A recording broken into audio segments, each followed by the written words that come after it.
Good evening. Welcome, YouTube followers, to my YouTube live. Checking this out. So much has happened since I last came on last week, Monday. Uvalde. What happened in Uvalde was such a shocker to me. That still we have situations where shooters are just shooting and kids. Wow, give it an echo because that was just, I was not expecting that. Because I'm a former teacher of primary school students, and so I'm just thinking, what happened? What if those were my students? Um, I couldn't live with myself, if they were as unprotected as that. This is why I personally believe in the Second Amendment. I think it's important. I do not. I agree with many of others I've seen on YouTube. Savvy Sab's YouTube channel, Kwame Brown's YouTube channel, talk about the lackluster response by liberals, which is to use gun control legislation. No, we got to talk about how the U.S. is the largest exporter of weapons, and that playing a role in young people shooting up other young people, you know, with no respect for their life. There is a post from the IG account called Ankh Life Store, ANKHLIFESTORE. And that post included a young boy talking about how when he grows up, he wants to be a murderer. This is the culture we grew up in. We can't complain about the children. Lorraine Hansberry, the writer who I mentioned in my first broadcast, we can't complain about the children until we take accountability for how they're raised. We can't, it's not the younger generation's fault, Um, it's just isn't. It's how they were raised. And we have to think about where we are as a society when young kids from a young age can say so comfortably when they grow up they want to be a murderer. Now, I will tell you, when I worked my first full-time job when I left college was working at a middle school. And one of the students I had said when he grew up, he said it with so much pride. I can see the student now. He said he wanted to be an FBI agent. He wanted to be an FBI agent. And with my knowledge of what the FBI has done, in terms of sovereign Black organizations, agents generally undermine it and inform the government about what those organizations are doing to stop them, as Hoover's FBI did with the Black Panther Party. So there's that history of agents being used to destroy and neutralize, was Hoover's verb, Black run organizations that are trying to fight against fight against racism, fight against capitalist exploitation. So I understood on some level that murderers can be agents and agents are glorified. And so if agents are glorified, as I first heard from our former student, then why wouldn't murderers be glorified? This little boy who said, this young student, young American student, he must be no more than about 7 years old, who told his teacher when he grows up he wants to be a murderer. There's a connection between that young boy and my former student who said he wanted to be an agent. So we have to think about the implications as a society of how we're raising our kids, how we are raising our kids. And by we, be very clear about what I mean by we. I'm speaking from my point of view, which is a follower of Marcus Garvey, and a continuation of the movement he started in the year of 1918 when he first started influencing people's minds through his newspaper, the Negro World newspaper. So he was not necessarily trying to create a world where children would grow up wanting to be murderers. He created a world where children would want to be growing up being industrious, having a product, as Dr. Julia Hare, the late Dr. Julia Hare say, have something to offer the community. A book, a cake, incense, soap, have some product that they can sell, have pride in having that rather than wanting to work for a private agency to undermine different groups. So we got to think about, how are we training our children? How are we training our children? So I'm grateful for this input. I encourage those listening, those subscribing, comment. I have my YouTube window open, but they were very clear that the interference is real. And so, but I'm still refreshing it to see comments. So if you have any comments, hopefully I'll be able to see them. Please don't hesitate to comment on my, I'm broadcasting on the YouTube live through StreamYard. I'm broadcasting through StreamYard. There was one book I wanted to highlight last week that I did not get a chance to highlight. Yes. And this excerpt that I have up is from the book Desmond Tutu. All right, this is the book right here. And it is a spiritual biography, a biography of the spirit by Michael Battle, a spiritual biography of South Africa's confessor. As we remember, last year, Desmond Tutu passed away in the month of December. He's born the same month as myself in October, October 7th, as Fannie Lou Hamer is born on that day here. I was born October 12th. Certain particular things spoke to me because so I'll be planning to read this book throughout this summer and see how it goes. This is how I wanted to end the first live stream I did, but time didn't allow. So we have time in my 30 minutes a week. I'll try to keep everything to 30 minutes a week to discuss what Michael Battle is saying. He worked directly with Desmond Tutu.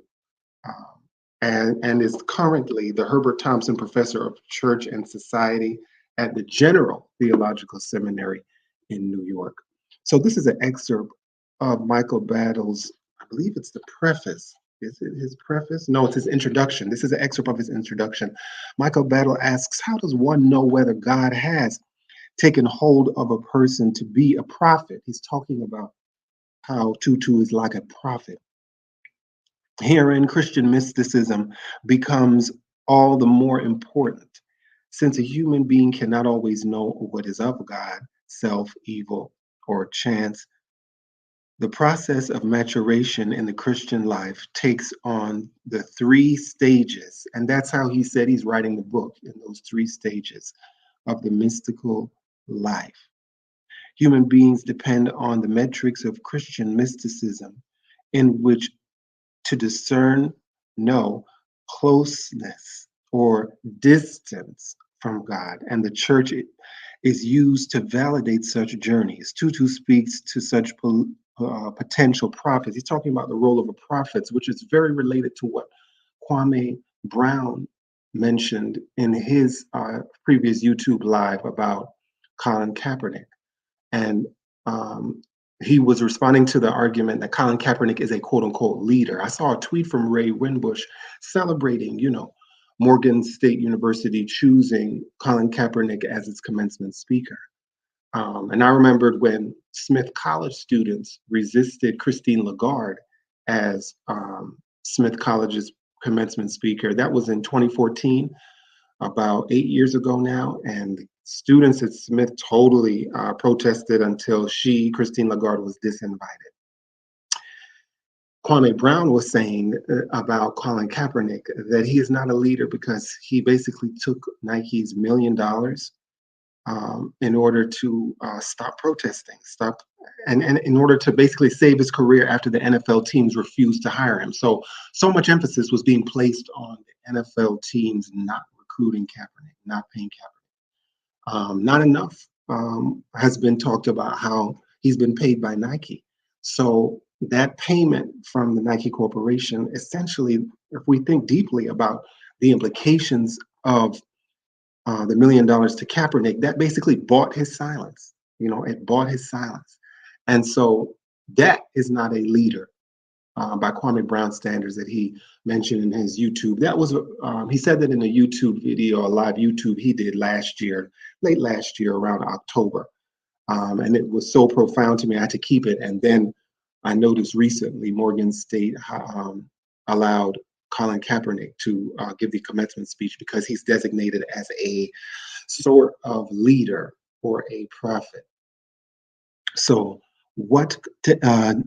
this is Battle quoting, in this block quote here, Battle is quoting Desmond Tutu. He says, "Are you ready to speak up boldly?" Tutu asks, "criticizing evil without fear, ready to bear the consequences?" Tutu asks. Ready to bear the consequences? for standing up for truth? The taunts that you were willing, it's kind of foggy on this version, but what he says is what Battle Quotes Tutu is saying is that the taunts, are you ready for the suffering that is almost inevitable? The taunts that you were mixing religion with politics. So that's something Western society always does, tries to separate politics from religion.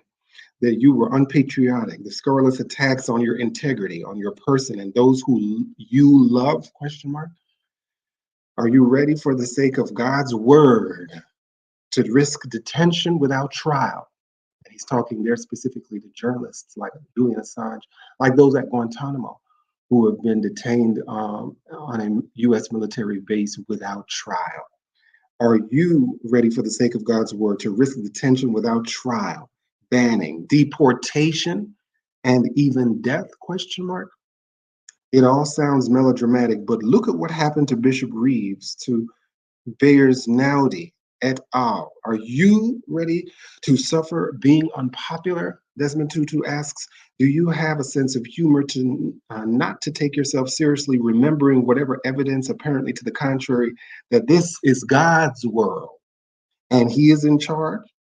If you don't fill this bill, then count out prophecy is the last sentence of Desmond Tutu's quote. And that speaks to an IG post I posted earlier this year about how Jose Marti from Cuba and Marcus Garvey went the experience of profits. They did not receive millions of dollars from Nike or a big corporation like Colin Kaepernick did, but they stood for what they knew was true. And there were poems that Marti wrote about it, and there were poems about how Marcus Garvey wrote poems in prison about standing up for truth. So we thank Desmond Tutu for making that clear. Today is May 29th. I'm doing my second YouTube live on May 29th. And I wanted to really look at the May 29th is the birthday of Maurice Bishop, right? Maurice Bishop here. I have his book. I highly encourage it. You get it. They did a phenomenal job. I remember buying this book in Philadelphia at the Pulaski Avenue. It was a location at a store at Pulaski Avenue, Pathfinder Press, a store that Pathfinder owned on Pulaski Avenue.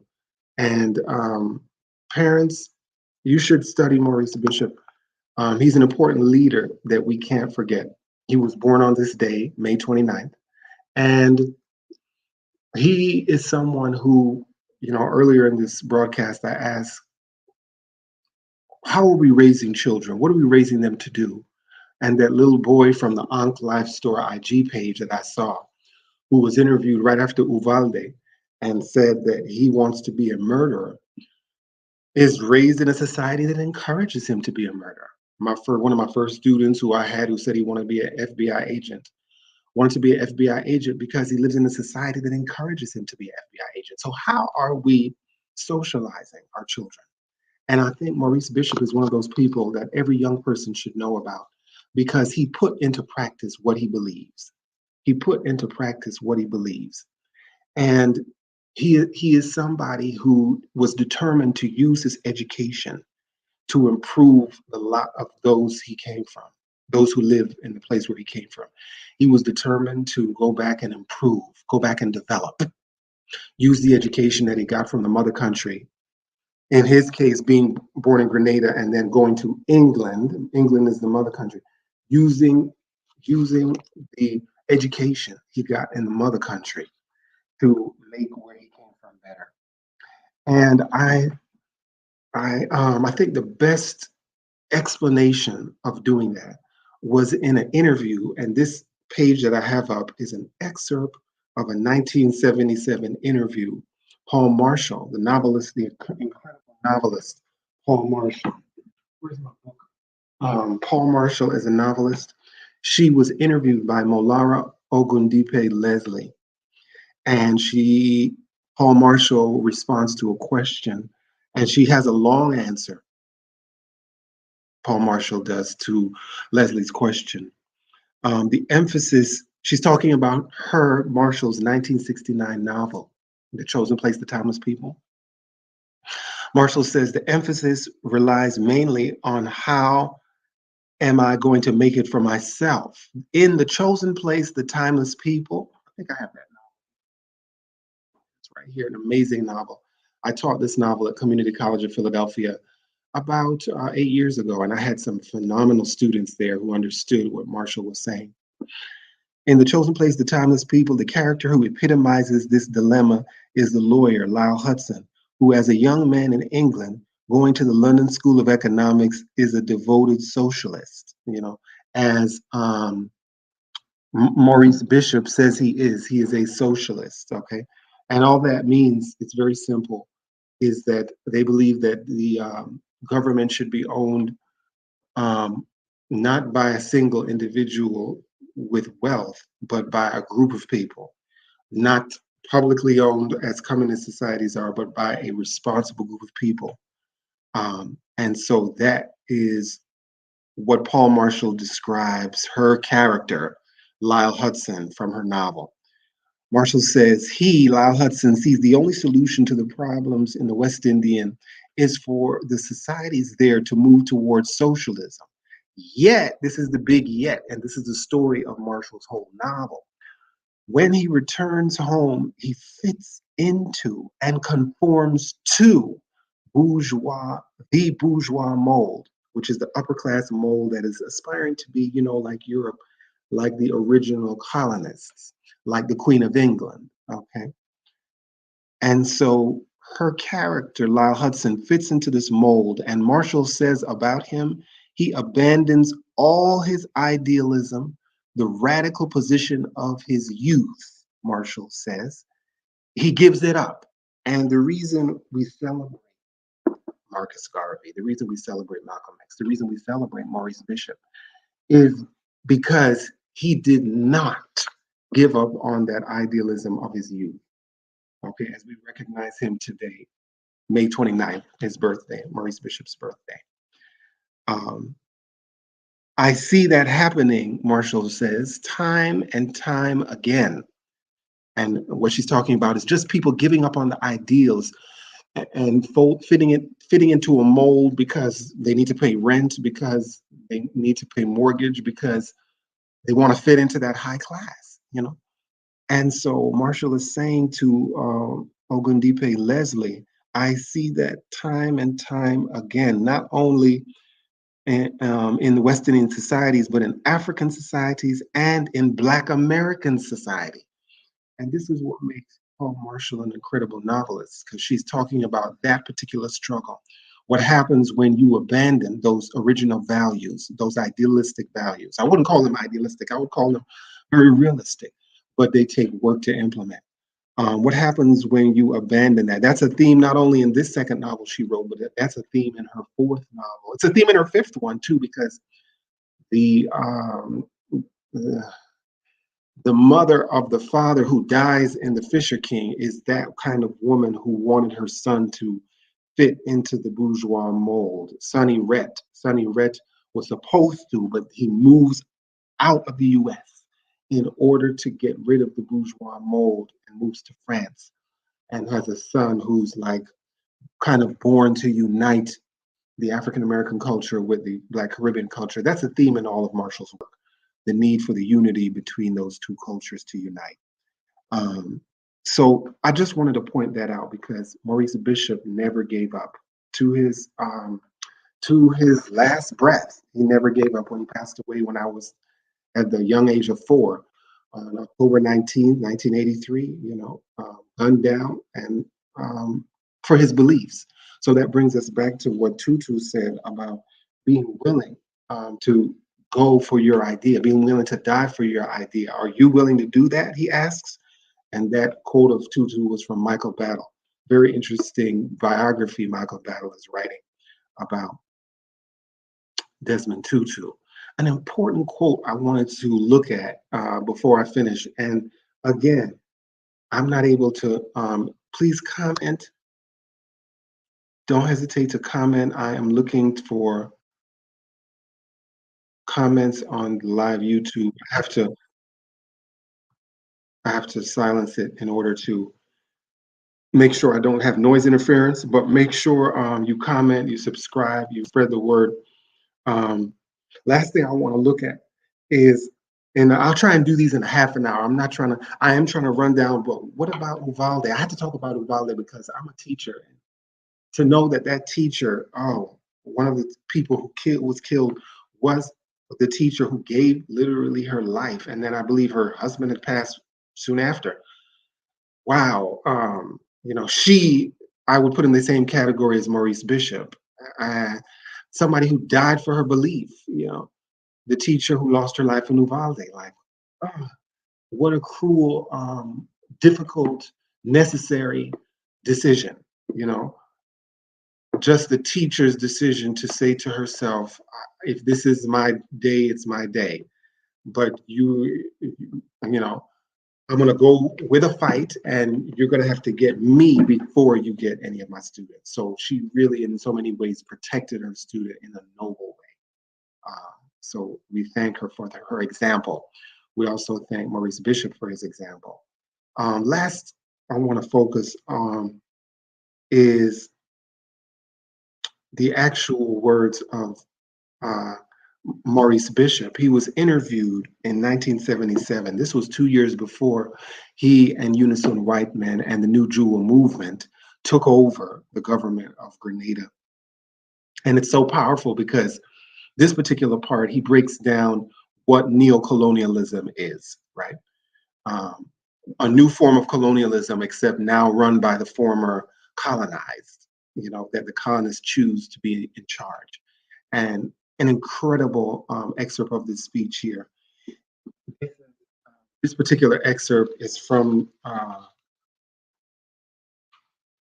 the book Maurice Bishop Speaks, and it is an interview that was done by Pedro Pablo Rodriguez in Cuba, and they're asked specific questions about changes in Grenada that need to be made. The conversation continues in a freewheeling dialogue. Both interviewees, and the two interviewees, one was Maurice Bishop and the other was Unison Whiteman, who was part of the New Jewel movement and minister in the New Jewel movement. They respond to the journalist, who was Pedro, the Cuban journalist Pedro. Um, it seemed like the counter restarted, so I hope this wasn't lost in any way. Um, okay. All right. Um, what Bishop says here, for more than 2 centuries, Grenada has been known as the Spice Island because it has supplied many condiments for Western Europe and especially for the former mother country.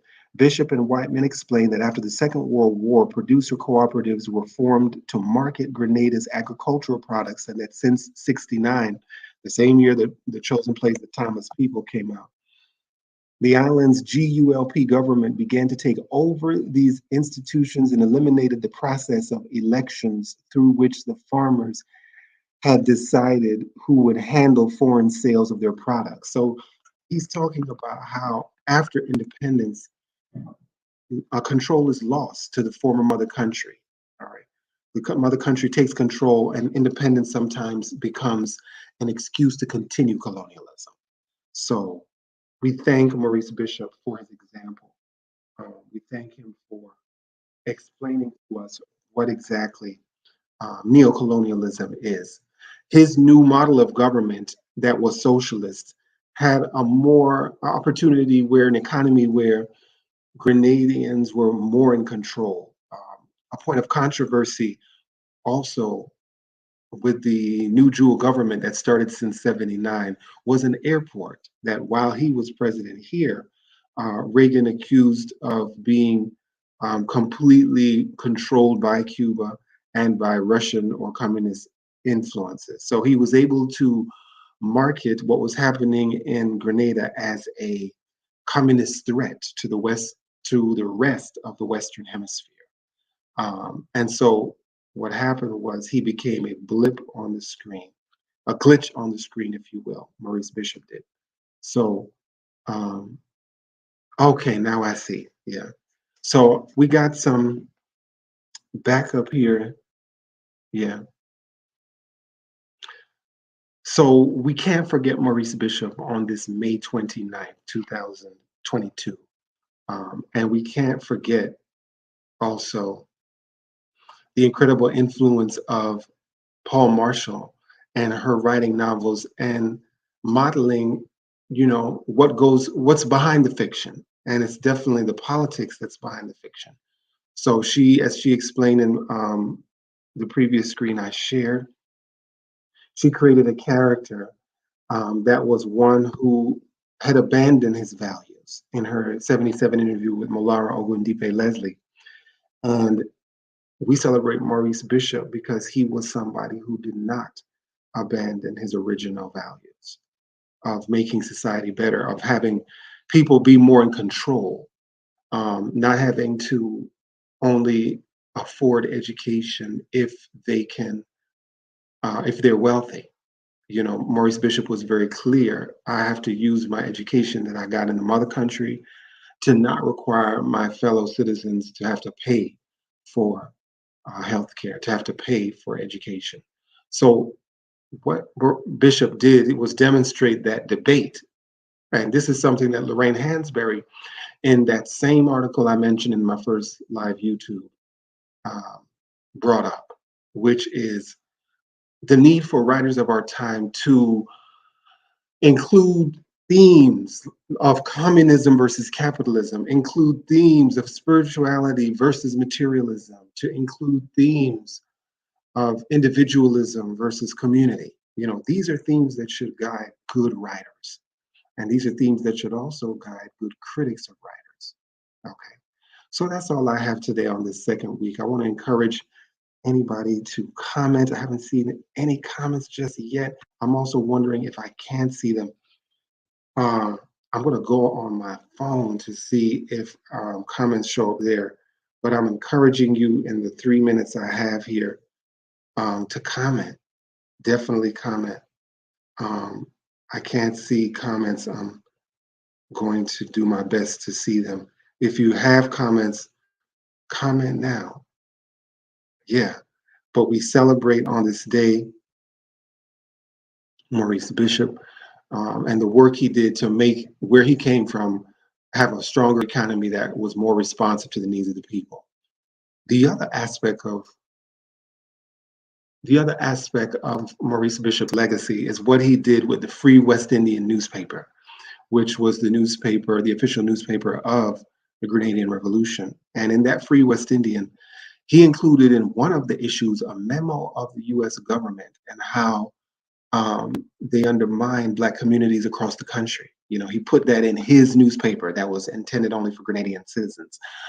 And he talked about, how um, it's a designed plan, basically the MK Ultra plan of the CIA to undermine, follow through, continue what Hoover said needed to be done to Black organizations, that they must be neutralized. And you do that by putting somebody in charge who, is a good looking figurehead, but then they're reporting to us everything that the government is doing. So that was Maurice Bishop's legacy. And we're grateful for it. We're grateful for Paule Marshall's fiction. Paule Marshall transitioned about 1 week after the transition of Toni Morrison. Professor Morrison was on the 5th, and Professor Marshall was on the 12th. But Professor Marshall was born before and died after, and left such a powerful legacy about the role of the novel. What is the novel supposed to do? Get us to think differently about not only the society we live in, but also the forces that shape society, like colonialism, like the obligation to one's own community. What is one's obligation to the community? After you leave it, do they owe you nothing? No, you don't, or do you owe them nothing after you've gotten your degree? All you needed to do was get out. Or do you have a deep, abiding sense of responsibility that Kwame Brown on his YouTube seems to, in my mind, speak to, as well as many others? Savvy Sabs speaks to. Particular YouTube bloggers are asking important questions. And as long as we get that, we will have the corrected history, to stop that pattern uh, of going for the okie doke, of betraying our original values. So you hear the timer. That was the same timer last week. I'm going to stop now. I want to thank you for your indulgence, support, subscribe, like, tell others about it, comment, definitely much more next week. So we'll have more to talk about on my YouTube. I hope this is a contiguous broadcast. If it's not, I'll just split it up and put it in two parts. But I was here as best I could be for 1/2 hour. God bless you, and I'll see you next week.